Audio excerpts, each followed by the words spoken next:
ਸਤਨਾਮ ਸ਼੍ਰੀ ਵਾਹਿਗੁਰੂ ਜੀ ਚਉਪਈ। ਅਗਲੇ ਦਿਵਸ ਅਨ ਘਰ ਨਾਹੇ, ਪੇ ਚਿੰਤਾ ਅਤਿਸ਼ੈ ਮਨ ਮਾਹੇ। ਸੋ ਸਿਸ ਬੇਚਨ ਚਲੇ ਬਜ਼ਾਰੇ, ਬੁਝਿਓ ਪ੍ਰਭ ਸੋ ਜਾਤ ਨਿਹਾਰੇ। ਅਗਲੇ ਦਿਵਸ ਅਨ ਘਰ ਨਾਹੇ। ਵਾਹਿਗੁਰੂ ਜੀ ਕਾ ਖਾਲਸਾ, ਵਾਹਿਗੁਰੂ ਜੀ ਕੀ ਫਤਿਹ। ਪਰਮ ਸਤਿਕਾਰਯੋਗ ਗੁਰੂ ਸਵਰੂਪ, ਗੁਰੂ ਸਵਾਰੇ, ਗੁਰੂ ਪਿਆਰੇ, ਸਤਿਗੁਰਾਂ ਦੇ ਸਾਜੇ ਨਵਾਜੇ, ਗੁਰੂ ਕਾ ਖਾਲਸਾ, ਸਾਧ ਸੰਗਤ ਜੀਓ। ਧੰਨ ਹਨ ਕਲਗੀਧਰ ਸਾਹਿਬ ਸੱਚੇ ਪਾਤਸ਼ਾਹ ਮਹਾਰਾਜ, ਦੀਨ ਦੁਨੀਆ ਦੇ ਮਾਲਕ, ਲੋਕ ਪਰਲੋਕ ਵਿੱਚ ਪੜਦੇ ਢੱਕਣਹਾਰੇ, ਮਹਾਨ ਪਰਉਪਕਾਰੀ, ਅਮਰ ਦੀਆਂ ਦਾਤਾਂ ਦੇ ਕੇ ਆਪਣੇ ਪਿਆਰਿਆਂ ਨੂੰ ਅਮਰ ਕਰ ਦੇਣ ਵਾਲੇ ਸੱਚੇ ਪਾਤਸ਼ਾਹ ਮਹਾਰਾਜ। ਐਸੇ ਗਰੀਬ ਨਵਾਜ, ਰਾਜਾਨ ਰਾਜ, ਭਾਨਾਨ ਭਾਨ, ਦੇਵਾਨ ਦੇਵ, ਉਪਮਾ ਮਹਾਨ, ਜਿਨ੍ਹਾਂ ਗੁਰਾਂ ਦੀ ਉਪਮਾ ਕੀਤੀ ਨਹੀਂ ਜਾ ਸਕਦੀ, ਬੇਅੰਤ ਤੋਂ ਬੇਅੰਤ ਹੈ।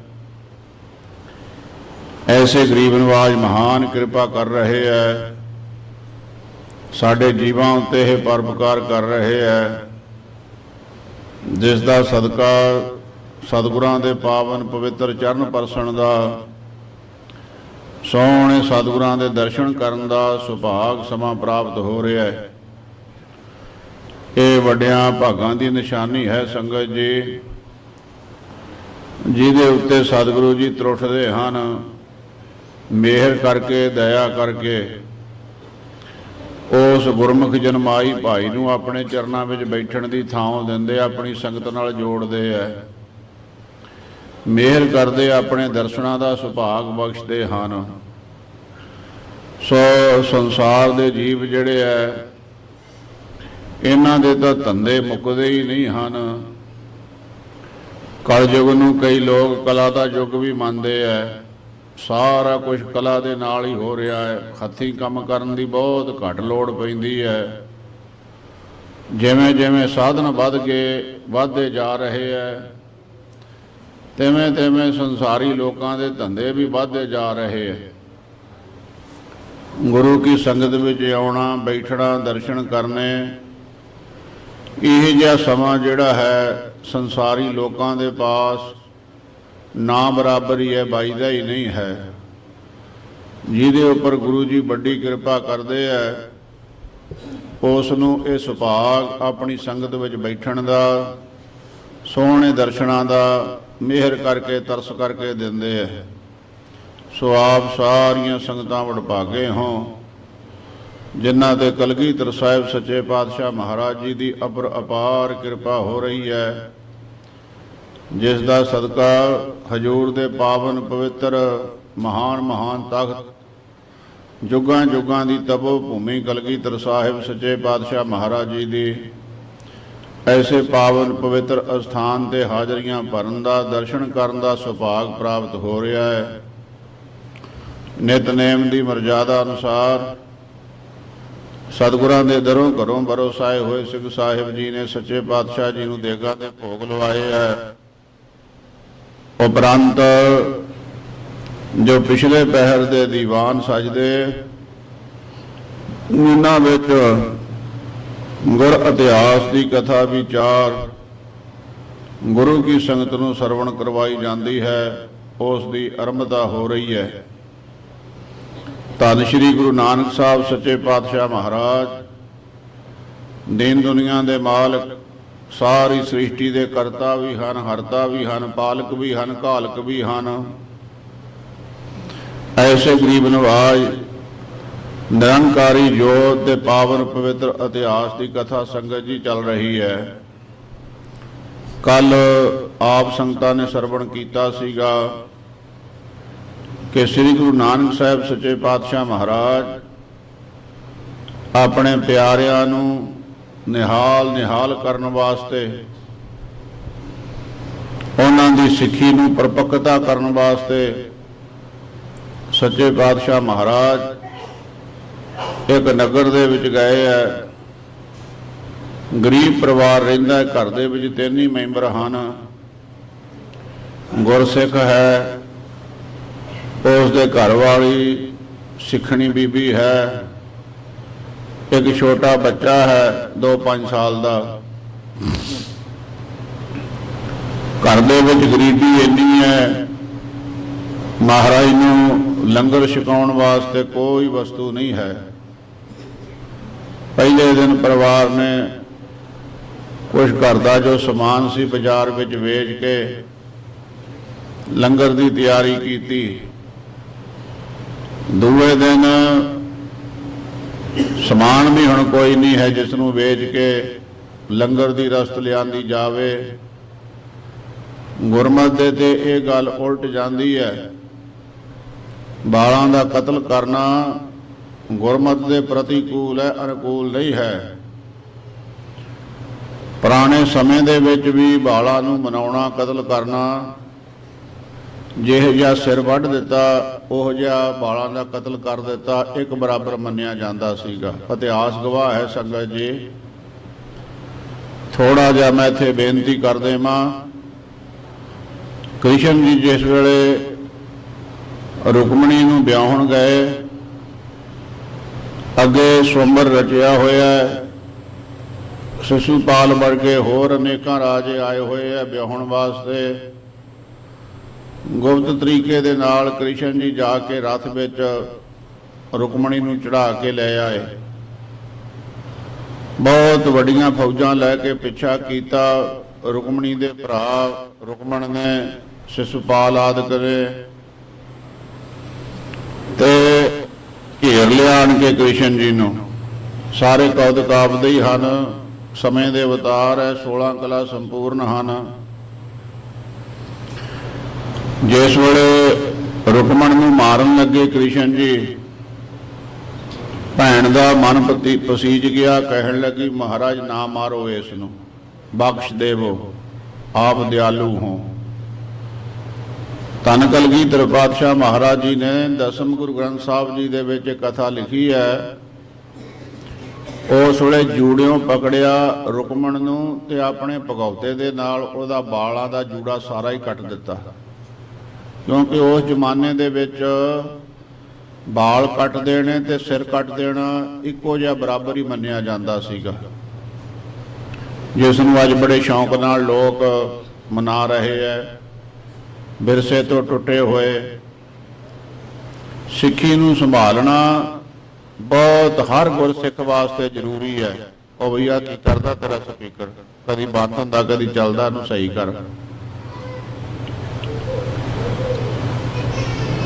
ਇਤਿਹਾਸ ਵਿੱਚ ਬਹੁਤ ਐਸੇ ਪੱਖ ਹਨ, ਜਿਵੇਂ ਕਲਗੀਧਰ ਪਾਤਸ਼ਾਹ ਮਹਾਰਾਜ, ਕਦੀ ਚੱਲਦਾ ਕਦੀ ਬੰਦ ਹੁੰਦਾ, ਇਹਨੂੰ ਸਹੀ ਕਰ ਭਾਈ। ਦਮਦਮੇ ਸਾਹਿਬ ਦੀ ਪਾਵਨ ਧਰਤੀ ਤੇ ਭਾਈ ਡੱਲਾ ਸਿੰਘ ਨੇ ਅਰਜ਼ ਕੀਤੀ ਸੀ, ਸੱਚੇ ਪਾਤਸ਼ਾਹ ਮਹਾਰਾਜ ਬਿਮਾਰੀ ਬਹੁਤ ਫੈਲ ਗਈ ਹੈ, ਬੁਖਾਰ ਨਹੀਂ ਉਤਰਦਾ ਲੋਕਾਂ ਦਾ। ਕਲਗੀਧਰ ਪਾਤਸ਼ਾਹ ਕਹਿਣ ਲੱਗੇ ਭਾਈ ਡੱਲ ਸਿਆ, ਮਾਲਵੇ ਦੇ ਲੋਕ ਅੰਮ੍ਰਿਤ ਛਕ ਲੈਣ, ਤਿਆਰ ਬਰ ਤਿਆਰ ਹੋ ਜਾਣ, ਵਾਲ ਨਾ ਕਟਾਉਣ ਤੇ ਬਿਮਾਰੀ ਲਾਗੇ ਹੀ ਨਹੀਂ ਆਊਗੀ। ਹੁਣ ਮੈਨੂੰ ਐਂਕੜੇ ਆਪ ਨੂੰ ਤਾਂ ਕੋਈ ਇੰਨੇ ਪਤਾ ਨਹੀਂ ਹੈ, ਪਰ ਜੋ ਮੀਡੀਆ ਦੇ ਅਨੁਸਾਰ ਹੈ ਸਭ ਤੋਂ ਜ਼ਿਆਦਾ ਕੈਂਸਰ ਦਾ ਰੋਗ ਜਿਹੜਾ ਉਹ ਮਾਲਵੇ ਵਿੱਚ ਹੈ। ਗੁਰਾਂ ਦਾ ਬਚਨ ਨਹੀਂ ਮੰਨਿਆ, ਸਿੱਖੀ ਦੀ ਘਾਟ ਹੈ ਤੇ ਬਿਮਾਰੀ ਉੱਥੇ ਫੈਲੀ ਹੋਈ ਹੈ। ਮੈਂ ਤਾਂ ਹੱਥ ਜੋੜ ਕੇ ਬੇਨਤੀ ਕਰੂੰ, ਗੁਰੂ ਕੇ ਬਚਨ ਕਮਾਈਏ ਜੇ ਸੁਖ ਲੈਣਾ ਚਾਹੁੰਦੇ ਆ ਸੰਸਾਰ ਦੇ ਵਿੱਚ। ਜੀਵਨ ਬਹੁਤਾ ਲੰਬਾ ਨਹੀਂ ਹੈ, ਇਹ ਜੀਵਨ ਦੀ ਦੌੜ ਕੰਧ ਦੇ ਉੱਤੇ ਭੱਜਣ ਬਰਾਬਰ ਹੈ। ਜਿਵੇਂ ਦੀਵਾਰ ਤੇ ਭੱਜੀਏ ਤੇ ਥੋੜੀ ਦੌੜ ਤੋਂ ਜਾ ਕੇ ਮੁੜ ਕੇ ਕੰਧ ਖਤਮ ਹੋ ਜਾਂਦੀ, ਦੀਵਾਰ ਖਤਮ ਹੋ ਜਾਂਦੀ ਹੈ। ਗੁਰੂ ਕੀ ਸਿੱਖੀ ਨੂੰ ਕਮਾਵਾਂਗੇ, ਮੁੱਖ ਉਜਲ ਹੋਵੇਗਾ ਇਸ ਦੁਨੀਆ ਵਿੱਚ ਵੀ ਤੇ ਅਗਲੀ ਦੇ ਵਿੱਚ ਵੀ। ਗੁਰੂ ਕੀ ਸਿੱਖੀ ਮੁਤਾਬਕ ਕੇਸਾਂ ਦੀ ਬੇਅਦਬੀ ਕਰਨੀ ਕਿਸੇ ਯੁੱਗ ਦੇ ਵਿੱਚ ਵੀ ਨਹੀਂ ਸੀ ਮੰਨੀ ਜਾਂਦੀ, ਤੇ ਨਾ ਗੁਰਾਂ ਨੇ ਸਾਨੂੰ ਇਸ ਦੀ ਆਗਿਆ ਦਿੱਤੀ ਹੈ।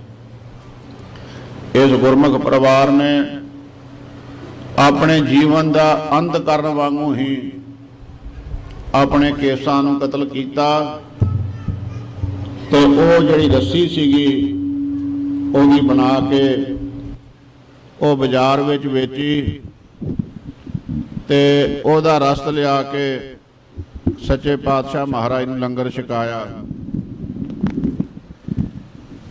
ਜਿਸ ਵੇਲੇ ਲੰਗਰ ਤਿਆਰ ਕਰ ਰਹੇ ਸੀ, ਭਾਣਾ ਇਹ ਜਿਹਾ ਵਰਤਿਆ ਕਿ ਉਹ ਕੜਾਹੀ ਚੜਾਈ ਹੋਈ ਹੈ ਚੁੱਲ੍ਹੇ ਤੇ, ਬੱਚਾ ਨਿੱਕਾ ਜਿਹਾ ਖੇਡਦਾ ਆਇਆ, ਮਾਂ ਕਿੱਥੇ ਕੰਮ ਨੂੰ ਗਈ, ਬੱਚੇ ਨੂੰ ਕੋਲ ਖਿਲਾਰ ਗਈ ਤੇ ਉਹ ਕੜਾਹੀ ਦੇ ਵਿੱਚ ਡਿੱਗ ਪਿਆ ਬੱਚਾ। ਕੜਾਹੀ ਚੁੱਲ੍ਹੇ ਤੇ ਡੁੱਲੀ, ਤੇਲ ਗਰਮ ਸੀ, ਅੱਗ ਮੱਚਦੀ ਤੇ ਲੰਬਾਂ ਹੋਰ ਨਿਕਲੀਆਂ ਤੇ ਉਹ ਬੱਚਾ ਸੜ ਕੇ ਮਰ ਗਿਆ। ਉਹ ਬੱਚੇ ਨੂੰ ਮਾਂ ਨੇ ਸਿਆਣਪ ਨਾਲ ਕੱਪੜੇ 'ਚ ਲਪੇਟ ਕੇ ਅੰਦਰ ਕਮਰੇ ਵਿੱਚ ਲਿਟਾ ਦਿੱਤਾ। ਮਨ ਵਿੱਚ ਇਹ ਹੈ, ਜੇ ਮਹਾਰਾਜ ਨੂੰ ਪਤਾ ਲੱਗ ਗਿਆ ਕਿ ਬੱਚਾ ਮਰ ਗਿਆ, ਮੈਂ ਰੋ ਪਈ ਤੇ ਲੰਗਰ ਨਹੀਂ ਛਕਣਗੇ ਗੁਰੂ ਜੀ, ਮੇਰੀ ਸੇਵਾ ਪ੍ਰਵਾਨ ਨਹੀਂ ਹੋਵੇਗੀ। ਗਰੀਬ ਨਵਾਜ ਪਾਤਸ਼ਾਹ ਮਹਾਰਾਜ ਦਾ ਲੰਗਰ ਤਿਆਰ ਹੋਇਆ, ਪ੍ਰਸ਼ਾਦ ਪਰੋਸਿਆ। ਮਹਾਰਾਜ ਕਹਿੰਦੇ, ਉਹ ਤੁਹਾਡਾ ਬੱਚਾ ਸੀ ਕਿ ਛੋਟਾ ਜਿਹਾ? ਕਹਿੰਦੇ, ਹਾਂ ਮਹਾਰਾਜ। ਉਹਨੂੰ ਬੁਲਾਓ। ਮਹਾਰਾਜ ਉਹ ਤਾਂ ਸੁੱਤਾ ਹੋਇਆ ਖੇਡਦਾ ਆਇਆ ਹੈ, ਥੱਕਿਆ ਸੌਂ ਗਿਆ ਹੈ। ਮਹਾਰਾਜ ਕਹਿੰਦੇ, ਬੁਲਾਓ ਉਸ ਨੂੰ। ਕਹਿਣ ਲੱਗੀ, ਮਹਾਰਾਜ ਜੀ ਉਹਨੂੰ ਕੱਚੀ ਨੀਂਦੇ ਉਠਾਈਏ ਤੇ ਫਿਰ ਰੋਂਦਾ ਹੈ। ਮਹਾਰਾਜ ਕਹਿੰਦੇ, ਉਹਦਾ ਨਾਮ ਕੀ ਹੈ? ਮਾਂ ਕਹਿੰਦੀ, ਮਹਾਰਾਜ ਲਾਲਾ ਲਾਲਾ ਕਹਿੰਦੇ ਆ। ਮਹਾਰਾਜ ਨੇ ਆਵਾਜ਼ ਦਿੱਤੀ, ਲਾਲਾ ਪੁੱਤਰ ਆਓ, ਪ੍ਰਸ਼ਾਦ ਤਿਆਰ ਹੈ, ਲੰਗਰ ਛਕੀਏ। ਆਇਆ ਪਿਤਾ ਜੀ ਕਹਿ ਕੇ ਛਾਲਾ ਮਾਰਦਾ ਭੱਜ ਕੇ ਆਇਆ, ਸਤਿਗੁਰ ਮੇਰਾ ਮਰਿਆ ਹੋਇਆਂ ਨੂੰ ਜਿਵਾਉਣ ਵਾਲਾ ਸਮਰੱਥ। ਜੋ ਗੁਰੂ ਨਾਨਕ ਪਾਤਸ਼ਾਹ ਨੇ ਪ੍ਰਪਾਟੀਆਂ ਪਾਈਆਂ, ਮਰਜ਼ਾਦਾ ਰੱਖੀਆਂ, ਤਿਆਰ ਕੀਤੀਆਂ, ਉਹਨਾਂ ਤੇ ਪਹਿਰਾ ਕਲਗੀਧਰ ਪਿਤਾ ਜੀ ਨੇ ਦਿੱਤਾ। ਪੰਜ ਪਿਆਰਿਆਂ ਨੂੰ ਝਟਕਾਉਣਾ, ਫਿਰ ਸੁਰਜੀਤ ਕਰਨਾ, ਇਹ ਵੀ ਉਸੇ ਕੜੀ ਵਿੱਚੋਂ ਹੀ ਹੈ ਜੋ ਗੁਰੂ ਨਾਨਕ ਪਾਤਸ਼ਾਹ ਮਹਾਰਾਜ ਨੇ ਕਿਰਪਾ ਕੀਤੀ ਸੀਗੀ। ਸੋ ਇਸ ਤਰ੍ਹਾਂ ਉਹ ਬੱਚੇ ਨੂੰ ਜਿਉਂਦਾ ਕੀਤਾ ਹੈ, ਲੰਗਰ ਛਕਿਆ ਮਹਾਰਾਜ ਨੇ। ਇਸ ਤੋਂ ਅੱਗੇ ਸਤਿਗੁਰੂ ਜੀ ਕੀ ਇਮਤਿਹਾਨ ਇਸ ਗੁਰਸਿੱਖ ਪਰਿਵਾਰ ਦਾ ਲੈ ਰਹੇ ਹੈ, ਕੀ ਇਹਨਾਂ ਉੱਪਰ ਕਿਰਪਾ ਹੋ ਰਹੀ ਹੈ। ਇਸ ਤੋਂ ਅੱਗੇ ਕਥਾ ਦੀ ਆਰੰਭਤਾ ਹੋ ਰਹੀ। ਕੱਲ੍ਹ ਇੱਥੇ ਸਮਾਪਤੀ ਹੋਈ ਸੀ ਸਰਦਾ ਭਾਵਨਾ ਦੇ ਨਾਲ, ਕਿਉਂਕਿ ਸਿੱਖੀ ਸਰਦਾ ਦਾ ਨਾਮ ਹੈ, ਸਿੱਖੀ ਢਕੌਂਚੀਆਂ ਦਾ ਨਾਮ ਨਹੀਂ ਹੈ, ਸਿੱਖੀ ਤਰਕਾਂ ਦਾ ਨਾਮ ਨਹੀਂ ਹੈ, ਸਿੱਖੀ ਸਰਦਾ ਦਾ ਨਾਮ ਹੈ। ਸਿੱਖ ਦਾ ਭਾਵ ਹੀ ਹੈ ਸਿਖਿਆਰਥੀ, ਸਿੱਖਿਆ ਗ੍ਰਹਿਣ ਕਰਨ ਵਾਲਾ। ਅਸੀਂ ਗੁਰੂ ਦੇ ਦਰ ਘਰ ਵਿੱਚ ਆਉਨੇ, ਗੁਰੂ ਤੋਂ ਕੋਈ ਸਿੱਖਿਆ ਲੈਣ ਵਾਸਤੇ ਆਉਨੇ। ਇਸ ਕਰਕੇ ਸਾਨੂੰ ਸਾਰੀ ਦੁਨੀਆ ਦੇ ਲੋਕ ਸਿੱਖ ਕਰਕੇ ਜਾਣਦੇ ਆ, ਕਿਉਂਕਿ ਸਿੱਖਣ ਦਾ ਨਾਮ ਹੀ ਸਿੱਖੀ ਹੈ। ਤੇ ਗੁਰਾਂ ਦੇ ਪਾਸੋਂ ਸਰਦਾ ਭਾਵਨਾ ਦੇ ਨਾਲ ਅਸਾਂ ਨੇ ਸਿੱਖਿਆ ਗ੍ਰਹਿਣ ਕਰਨੀ ਹੈ। ਜੋ ਗੁਰਾਂ ਨੇ ਕਿਰਪਾ ਕੀਤੀ, ਆਪਣੇ ਸਾਰੇ ਦਸਾਂ ਹੀ ਸਰੂਪਾਂ ਦੇ ਵਿੱਚ ਵਰਤੇ, ਜੋ ਜੋ ਕਿਰਪਾ ਕੀਤੀ ਉਹ ਸਾਰੀ ਸਾਡੇ ਵਾਸਤੇ ਸਿੱਖਿਆ ਹੀ ਹੈ। ਜਿਹੜਾ ਗੁਰਾਂ ਦੀ ਸਿੱਖਿਆ ਤੇ ਚੱਲਦਾ ਹੈ, ਉਹਨੂੰ ਕਦੀ ਕੋਈ ਘਾਟ ਨਹੀਂ ਆਉਂਦੀ, ਉਹ ਕਿੱਥੇ ਵੀ ਥੜਕ ਨਹੀਂ ਸਕਦਾ, ਡੋਲ ਨਹੀਂ ਸਕਦਾ। ਐਸਾ ਉਹ ਗੁਰੂ ਕਾ ਪਿਆਰਾ ਲਾਲ ਹੋ ਜਾਂਦਾ ਹੈ। ਆਰੇ ਨਾਲ ਵੀ ਕੋਈ ਚੀਰੀ ਜਾਵੇ ਤੇ ਕਹਿੰਦਾ, ਮੈਨੂੰ ਆਰਾ ਪਿਆਰਾ ਲੱਗਦਾ ਹੈ, ਤੁਸੀਂ ਕਾਰਾ ਕਰੋ ਬਣਾਏ। ਮੇਰੇ ਸਿਰ ਜਾਂਦਾ ਤਾਂ ਜਾਏ, ਪਰ ਸਿੱਖੀ ਸਿਦਕ ਨਾ ਜਾਏ। ਇਹ ਜਿਹੇ ਭਰੋਸੇ ਦੀ ਸਿੱਖੀ, ਜਿਨ੍ਹਾਂ ਨੇ ਭਰੋਸਾ ਕਮਾਇਆ, ਜਿਨ੍ਹਾਂ ਨੇ ਸਰਦਾ ਰੱਖੀ। ਅੱਜ ਵੀ ਬਹੁਤ ਗੁਰਸਿੱਖ, ਇਹ ਜਿਹੀ ਗੱਲ ਨਹੀਂ ਹੈ ਸੰਗਤ ਜੀ ਵੀ ਅੱਜ ਖਤਮ ਹੋ ਗਈ ਸਿੱਖੀ। ਨਾ ਸਿੱਖੀ ਖਤਮ ਹੋਣ ਵਾਲੀ ਹੈ, ਨਾ ਸਿੱਖ ਖਤਮ ਹੋਣ ਵਾਲੇ, ਨਾ ਗੁਰੂ ਕਾ ਉਪਦੇਸ਼ ਹੀ ਖਤਮ ਹੋਣ ਵਾਲਾ ਹੈ। ਜਦ ਤੱਕ ਗੁਰੂ ਕਾ ਉਪਦੇਸ਼ ਹਰ ਗੁਰਸਿੱਖ ਦੇ ਹਿਰਦੇ ਵਿੱਚ ਵਸਦਾ ਹੈ, ਤਦੋਂ ਤੱਕ ਇਹ ਭਾਵਨਾ ਦੀ ਸਿੱਖੀ ਇਸੇ ਤਰ੍ਹਾਂ ਚੱਲਦੀ ਰਹੂਗੀ। ਇਹ ਅਮਰ ਹੈ, ਨਾ ਮੁੱਕਣ ਵਾਲੀ ਇਹ ਲੀਹ ਹੈ, ਲੈਣ ਹੈ। ਜੋ ਗੁਰਾਂ ਨੇ ਕਿਰਪਾ ਕੀਤੀ ਹੈ, ਦੋ ਇਮਤਿਹਾਨ ਲਏ ਹੈ ਗੁਰਸਿੱਖਾਂ ਦੇ, ਤੀਜੇ ਦੀ ਤਿਆਰੀ ਹੋ ਰਹੀ ਹੈ। ਸਰਦਾ ਭਾਵਨਾ ਦੇ ਨਾਲ ਮਾੜਾ ਜਿਹਾ ਦੁੱਖ ਤਕਲੀਫ ਹੋ ਜਾਵੇ ਨਾ ਤੇ ਰੋਣਾ ਪਿੱਟਣਾ ਪੈ ਜਾਂਦਾ ਹੈਗਾ, ਭਾਣਾ ਮੰਨਣ ਦੀ ਬਜਾਏ ਦੇ ਵਿੱਚ। ਕਈ ਲੋਕ ਤਾਂ ਰੱਬ ਨੂੰ ਤਾਨੇ ਮਿਹਣੇ ਦੇਣੇ ਸ਼ੁਰੂ ਕਰ ਦਿੰਦੇ ਆ। ਕਈ ਇਹੋ ਜਿਹੇ ਵੀ ਸੁਣੇ ਆ, ਮੈਂ ਸਿੱਖੀ ਚੋਂ ਕੀ ਖੱਟ ਲਿਆ, ਸਿੱਖੀ ਕਮਾ ਕੇ ਮੈਂ ਕੀ ਲੈ ਲਿਆ। ਕਮੀ ਵੀ ਕੀ ਰਹਿ ਗਈ। ਸਾਰੀ ਦੁਨੀਆ ਦੇ ਵਿੱਚ ਸੰਗਤ ਜੀ ਬੜੇ ਬੜੇ ਮਾਇਆਧਾਰੀ ਲੋਕ ਹਨ, ਬੜੇ ਬੜੇ ਧਨਾੜ ਹਨ, ਸਰਮਾਏਦਾਰ, ਪੂੰਜੀਪਤੀ, ਇੱਜ਼ਤ ਮਾਣ ਵਾਲੇ। ਉਹਨਾਂ ਨੂੰ ਛੇਤੀ ਕੀਤਿਆਂ ਕੋਈ ਸਰਦਾਰ ਨਹੀਂ ਕਹਿੰਦਾ, ਕਿਉਂਕਿ ਬਹੁਤ ਲੋਕਾਂ ਦੀ ਕਮਾਨ ਕਰਨ ਵਾਲਾ ਮੰਨਿਆ ਬਦਨਿਆ ਉਹਨੂੰ ਸਰਦਾਰ ਲੋਕ ਕਹਿੰਦੇ ਆ। ਪਿਸ਼ਾਵਰ ਦੇ ਇਲਾਕੇ ਵਿੱਚ, ਇਹ ਕਾਬਲ ਆਦਿਕ ਦਾ ਇਲਾਕਾ ਜਿੰਨਾ ਵੀ ਅਫਗਾਨਿਸਤਾਨ ਦਾ ਹੈ, ਤੇ ਇਧਰ ਗੁਰੂ ਕੇ ਸਿੱਖ ਦੇ ਘਰੇ ਬੱਚਾ ਪੈਦਾ ਹੀ ਹੋਵੇ ਤੇ ਕਹਿਣਾ ਸਰਦਾਰ ਜੀ ਪੈਦਾ ਹੋਇਆ। ਜੰਮਦੇ ਨੂੰ ਸਰਦਾਰੀਆਂ ਗੁਰੂ ਨਾਨਕ ਪਾਤਸ਼ਾਹ ਨੇ ਦਿੱਤੀਆਂ। ਐਸੀ ਰਹਿਮਤ ਕੀਤੀ ਹੈ, ਮਿਹਰ ਕੀਤੀ ਹੈ, ਸਰਦਾ ਭਾਵਨਾ ਦੇ ਨਾਲ ਗੁਰਾਂ ਦੇ ਉਪਦੇਸ਼ ਨੂੰ ਜੋ ਮਹਾਰਾਜ ਨੇ ਕੈਸੀ ਕਿਰਪਾ ਸਾਡੇ ਤੇ ਕੀਤੀ। ਗੁਰ ਸਿੱਖਾਂ ਰਾਹੀਂ ਸਾਨੂੰ ਇਹ ਸਦੀਵ ਕਾਲ ਉਪਦੇਸ਼ ਬਖਸ਼ਿਸ਼ ਕਰਨ ਵਾਸਤੇ ਮਹਾਰਾਜ ਨੇ ਮਿਹਰ ਕੀਤੀ। ਬਾਬੇ ਬਾਲੇ ਜੀ ਦੇ ਰਸਨਾ ਤੋਂ ਇਹ ਅਮਰ ਗੰਗਾ ਜਿਹੜੀ ਹੈ ਕਥਾ ਦੀ, ਉਹ ਕਢਵਾਈ ਹੈ। ਸੋ ਸਰਦਾ ਦੇ ਨਾਲ ਸਰਵਣ ਕਰੀਏ ਜੀ। ਸਤਿਨਾਮ ਸ਼੍ਰੀ ਵਾਹਿਗੁਰੂ ਜੀ ਚਉਪਈ, ਅਗਲੇ ਦਿਵਸ ਅਨ ਘਰ ਨਾਹੇ। ਹੁਣ 2 ਟਾਈਮ ਤਾਂ ਮਹਾਰਾਜ ਦਾ ਪ੍ਰਸ਼ਾਦਾ ਕੀਤਾ ਹੈ, ਤੀਆ ਟਾਈਮ ਹੋਇਆ।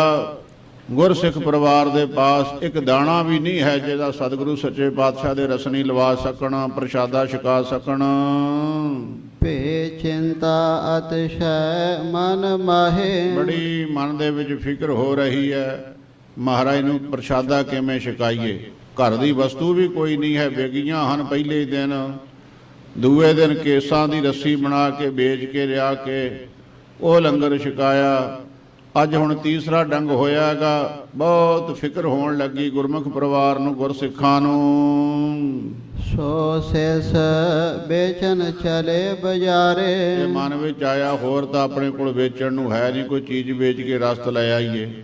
ਆ ਬੱਚਾ ਹੈ ਆਪਣਾ ਛੋਟਾ ਜਿਹਾ, ਇਹਨੂੰ ਗੁਲਾਮ ਬਣਾ ਦਿੰਦੇ ਆ, ਵੇਚ ਆਉਨੇ ਆ ਬਾਜ਼ਾਰ ਵਿੱਚ ਜਾ ਕੇ।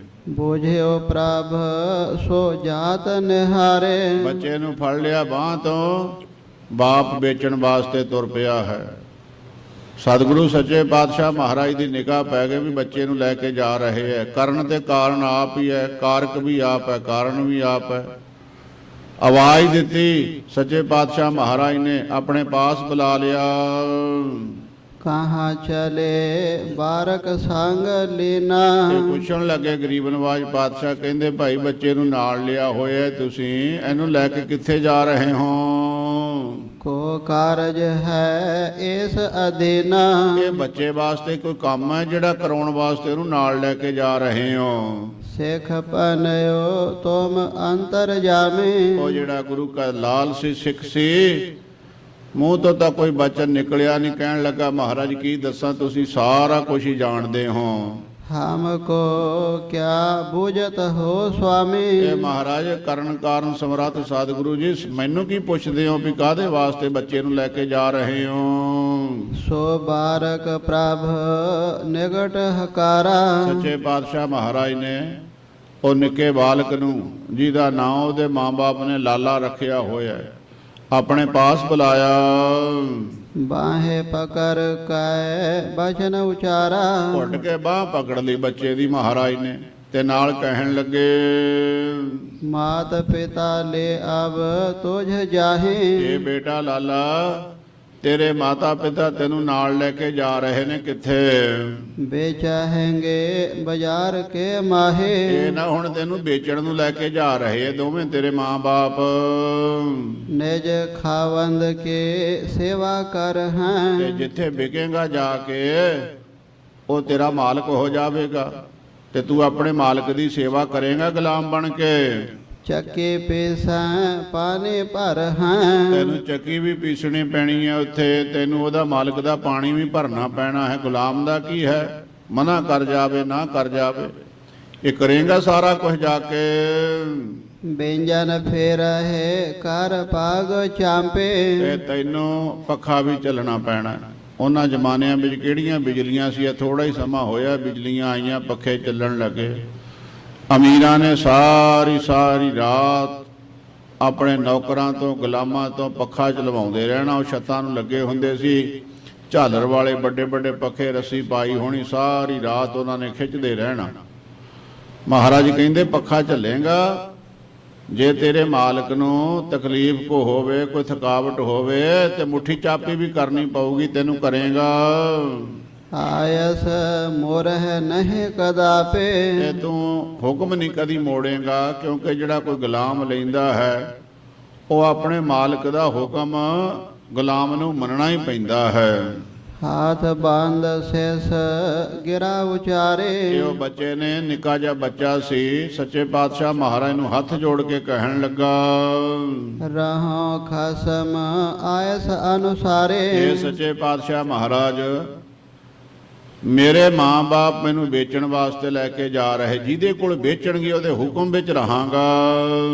ਤਿਹ ਛੇਨ ਸੁਨ ਕੈ ਕਿਰਪਾ ਨਿਧਾਨ, ਇਹ ਬਚਨ ਸਤਿਗੁਰੂ ਸੱਚੇ ਪਾਤਸ਼ਾਹ ਮਹਾਰਾਜ ਨੇ ਉਸ ਬਾਲਕ ਦੇ ਸੁਣੇ।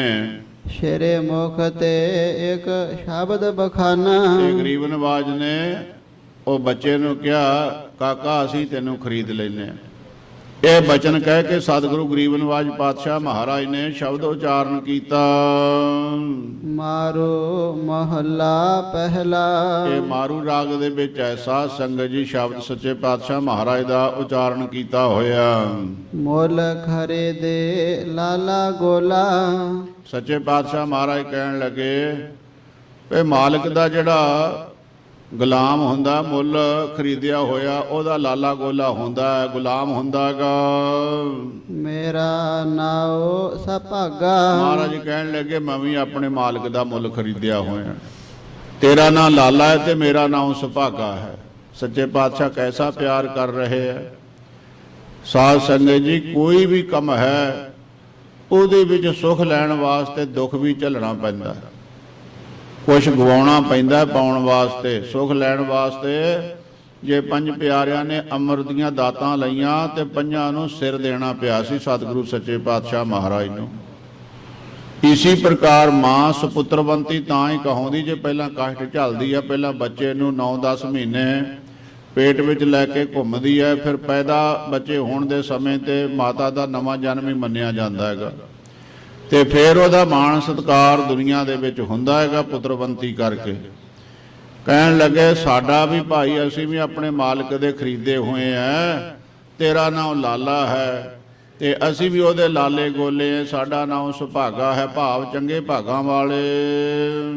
ਗੁਰ ਕੇ ਬਚਨੇ ਹਾਟ ਬਿਕਾਨਾ, ਤੇ ਸੱਚੇ ਪਾਤਸ਼ਾਹ ਮਹਾਰਾਜ ਕਹਿਣ ਲੱਗੇ ਜਿਵੇਂ ਤੂੰ ਆਪਣੇ ਮਾਤਾ ਪਿਤਾ ਦੇ ਬਚਨ ਮੰਨ ਕੇ ਹੱਟੀ ਤੇ ਦੁਕਾਨ ਤੇ ਸ਼ਾਹੂਕਾਰ ਦੇ ਵਿਕਣ ਨੂੰ ਤਿਆਰ ਹੋ ਗਿਆ, ਅਸੀਂ ਵੀ ਆਪਣੇ ਗੁਰੂ, ਕਿਉਂਕਿ ਸ਼ਬਦ ਗੁਰੂ ਹੈ ਸਾਡਾ, ਤੇ ਸ਼ਬਦ ਗੁਰੂ ਦੇ ਨਾਲ ਅਸੀਂ ਨਿਰੰਕਾਰ ਦੀ ਹੱਟ ਤੇ ਵਿਕੇ ਹੋਏ, ਭਾਵ ਅਸੀਂ ਨਿਰੰਕਾਰ ਦੇ ਗੁਲਾਮ ਹਾਂ। ਜੇਤ ਲਾਇਆ ਤਿਤ ਲਾਗਾ, ਜਿਸ ਤਰ੍ਹਾਂ ਸਾਨੂੰ ਕਰਤੇ ਪੁਰਖ ਵਾਹਿਗੁਰੂ ਨੇ ਲਾਇਆ ਹੋਇਆ, ਉਹਦੇ ਗੁਲਾਮ ਬਣ ਕੇ ਅਸੀਂ ਉਹੀ ਸੇਵਾ ਕਰ ਰਹੇ, ਨਿਭਾ ਰਹੇ ਹਾਂ।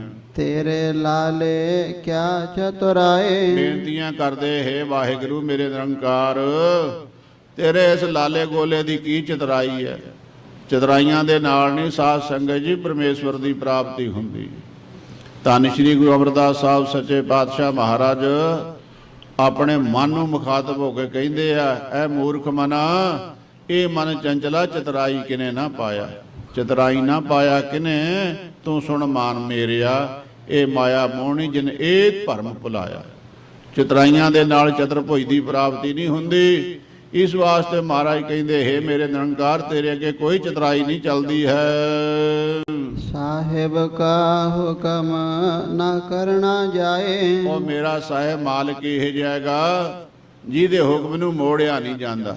ਸਿਰ ਨਿਉ ਕੇ ਹੱਥ ਜੋੜ ਕੇ ਉਹਦਾ ਹੁਕਮ ਵੀ ਮੰਨਣਾ ਪ੍ਰਵਾਨਿਕ ਹੈ, ਉਹਦੇ ਹੁਕਮ ਨੂੰ ਮੋੜਿਆ ਨਹੀਂ ਜਾ ਸਕਦਾ, ਨਾ ਉਹਦੇ ਅੱਗੇ ਕੋਈ ਹੁਕਮ ਚਲਾਇਆ ਹੀ ਜਾ ਸਕਦਾ ਹੈ। ਰਹਾਉ ਮਾਂ ਲਾਲੇ ਪਿਓ ਲਾਲਾ ਮੇਰਾ, ਇਸੇ ਤਰ੍ਹਾਂ ਮਹਾਰਾਜ ਕਹਿੰਦੇ ਜਿਵੇਂ ਤੇਰੇ ਮਾਤਾ ਪਿਤਾ ਵੀ ਸਾਡੇ ਵੀ ਮਾਤਾ ਪਿਤਾ ਹਨ।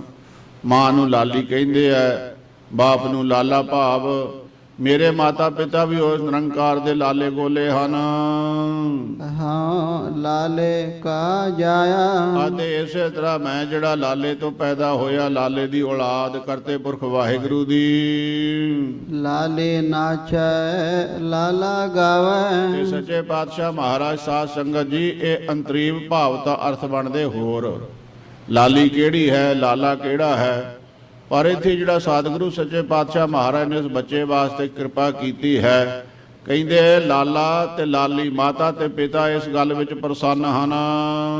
ਭਗਤ ਕਰਾਂ ਤੇਰੀ ਰਾਇਆ, ਜਿਸ ਕਰਕੇ ਇਹ ਵਾਹਿਗੁਰੂ ਮੈਂ ਤੇਰੀ ਭਗਤੀ ਕਰ ਰਿਹਾ, ਪ੍ਰੇਮਾ ਭਗਤੀ ਕਰ ਰਿਹਾ ਹਾਂ।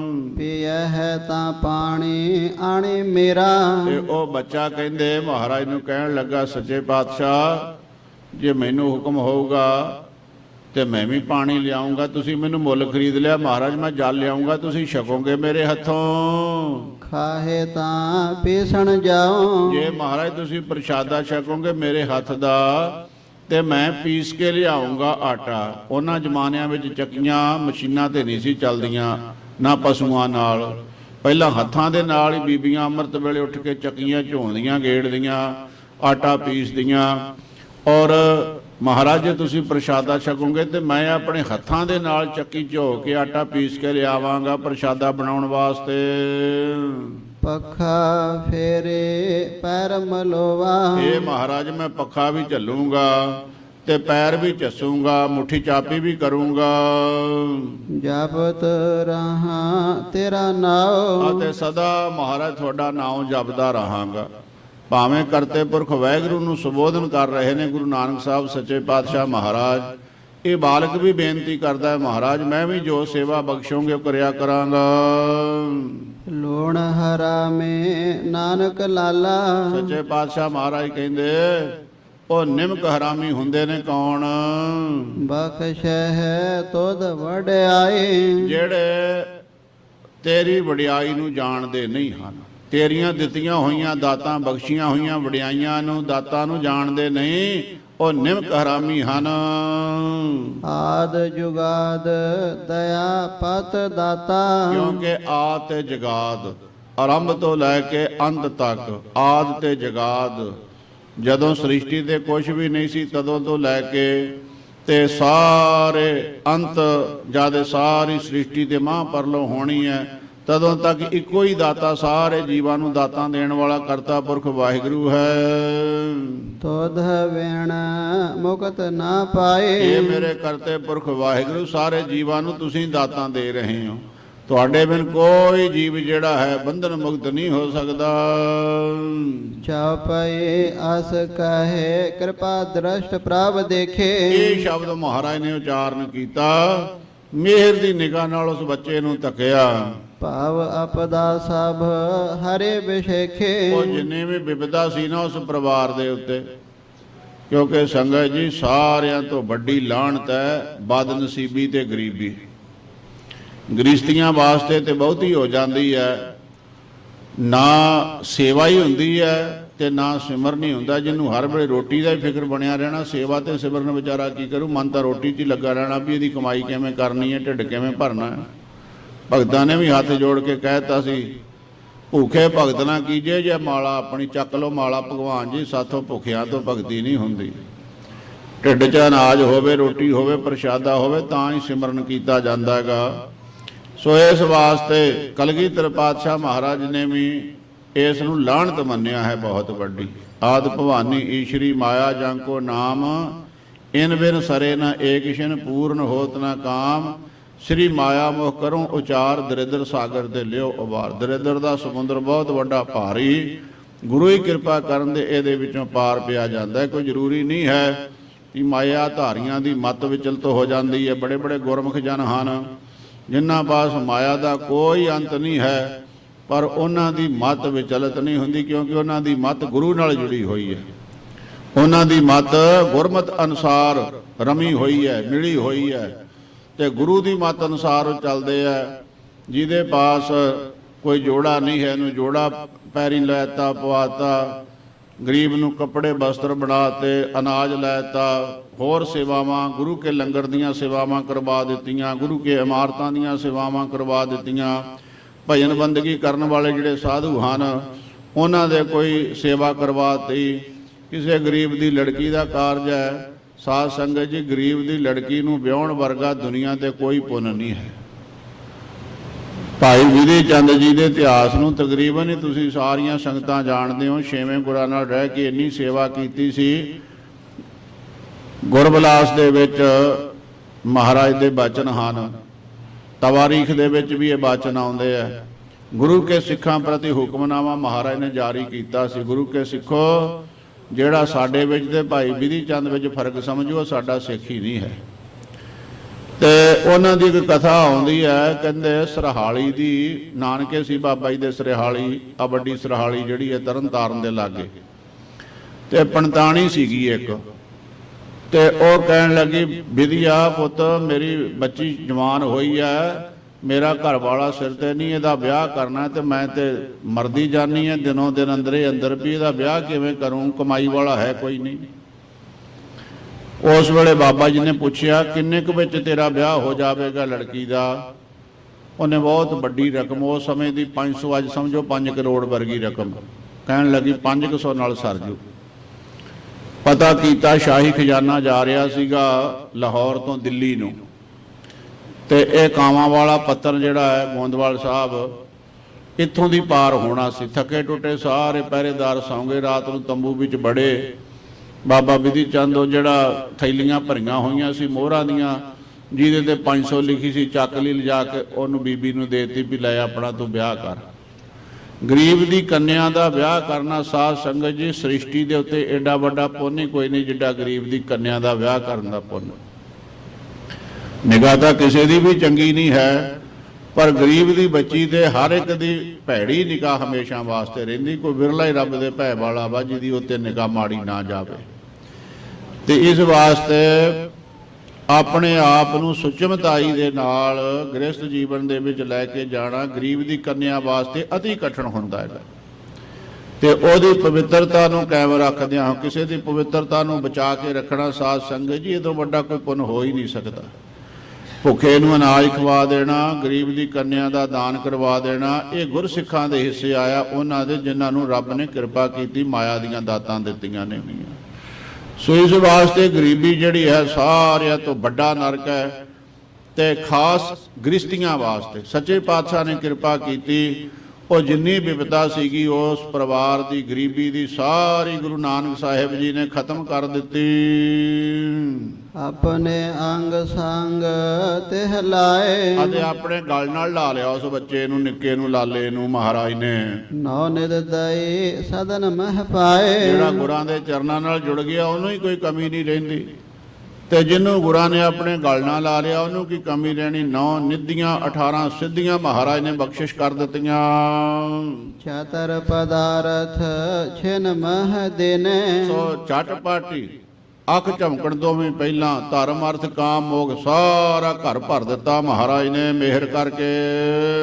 ਜੀਵਨ ਮੁਕਤ ਸੋ ਤੇਨੋ ਕੀਨੇ, ਇਸ ਤਰ੍ਹਾਂ ਤਿੰਨੋਂ ਹੀ ਗੁਰਸਿੱਖ, ਉਹ ਨਿੱਕਾ ਬੱਚਾ, ਬੱਚੇ ਦੇ ਮਾਤਾ ਪਿਤਾ, ਵਸਤੂਆਂ ਦੀ ਵੀ ਕੋਈ ਕਮੀ ਨਹੀਂ ਛੱਡੀ, ਤੇ ਜੀਵਨ ਮੁਕਤ ਵੀ ਕਰ ਦਿੱਤਾ, ਬੰਧਨੋਂ ਮੁਕਤ ਵੀ ਕਰ ਦਿੱਤੇ, ਜੂਨੋਂ ਮੁਕਤ ਵੀ ਮਹਾਰਾਜ ਨੇ ਕਰ ਦਿੱਤੇ।